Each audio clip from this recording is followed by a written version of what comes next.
ini kami ingin mengajak kita apa yang pernah disampaikan oleh Rasul Mulia, yaitu kata Rasul Mulia, 3 perkara tidak ada seorang pun yang selamat dari ketiganya. Pertama, prasangka. Kedua, pesimisme. Dan yang ketiga, hasad. Hadis riwayat Ibnu Abi Dunya. Jadi Bapak Ibu, inilah hebatnya agama kita.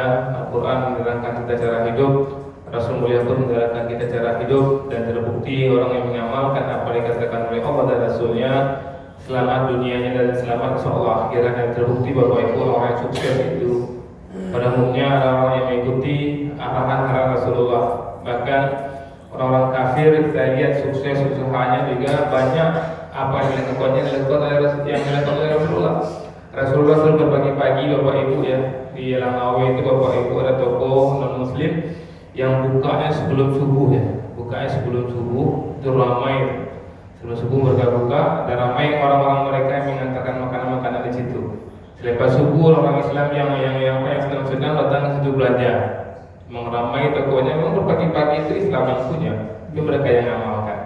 Nah ini apa yang dikatakan oleh Rasulullah, 3 perkara tidak ada seorang pun yang selamat dari ketiganya. Maka hati-hati kita Bapak Ibu, Rasulullah mengatakan 3 perkara ini, kalau mereka ikuti 3 perkara ini mereka tidak akan selamat. Maka kalau kita ingin selamat Bapak Ibu, 3 perkara yang disebut Rasulullah ini jangan kita ikuti. Pertama, prasangka. Dimulai sekarang jangan kita berprasangka-prasangka. Jauhi prasangka Bapak Ibu. Di banyak orang yang berpisah dengan suami, berpisah dengan istri diawali dengan prasangka. Orang rusak hubungan karib kerabat, sepupu, bahkan dengan orang tua sendiri karena prasangka. Dan itu Nabi Yusuf dibenamkan dalam sumur, masuk ke dalam sumur, salah satunya juga karena prasangka ayah lebih sayang kepada Yusuf, lebih sayang kepada Bunyamin. Semuanya prasangka. Jadi kalau Bapak Ibu ingin selamat, jangan ada prasangka itu. Ada Bapak Ibu prasangka itu tidak diundang hadir aja, dia ketika datang astagfirullahaladzim.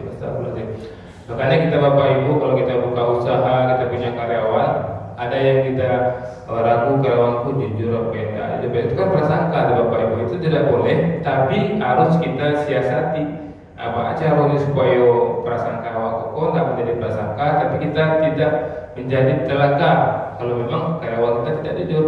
Maka kita panggil karyawan itu supaya jujur yo.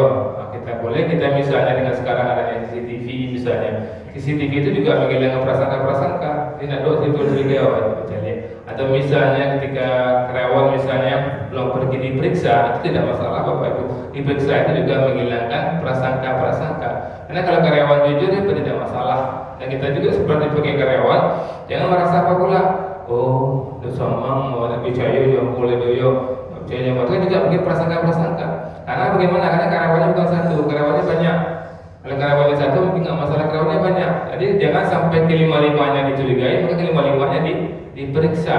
Maka kalau orang-orang yang benar-benar misalnya melakukan ini, yang karyawan tidak masalah diperiksa, yang bos pun tidak ragu memeriksa daripada dia berprasangka. Berprasangka tidak boleh, tapi kalau menanyakan sesuatu tidak masalah, misalnya maaf bang, Ambo dapat informasi boleh kau maaf abang tak kira prasangka betul tu bang, kalau perlu sampai ke abang boleh. Tapi kalau bisa tahan salah doa lah ya Allah, dapat informasi abang pun boleh kau ambo dah yang prasangka ya Allah, ambo pun kalau mengizinkan ke abang ambo pasti merabu. Kain kau yang bukan doa ya Allah, tolong ya Allah prasangka yang aku kita terbukti ya Allah. Kalau terbukti ya Allah, ampuni dosa abangku ya Allah, atau bangku berhenti tobat dengan izinmu ya Allah. Itu kalau dari Bapak Ibu.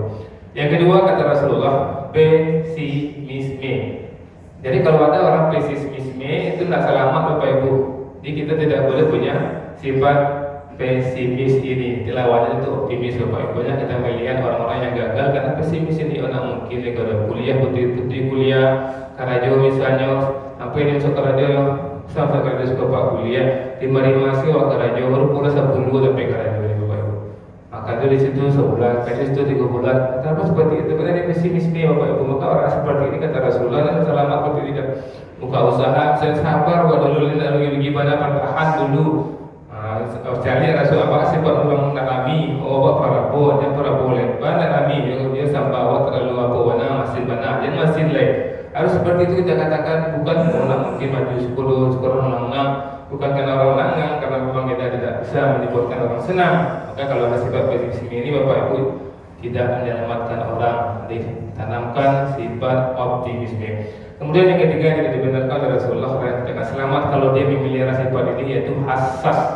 Hasad Bapak Ibu. Jadi kalau ada sifat hasad dalam diri kita, Allah mengatakan dalam lisan Rasulullah tidak akan selamat dia Bapak Ibu. Apa itu hasad? Ya senang, mudah senang Bapak Ibu.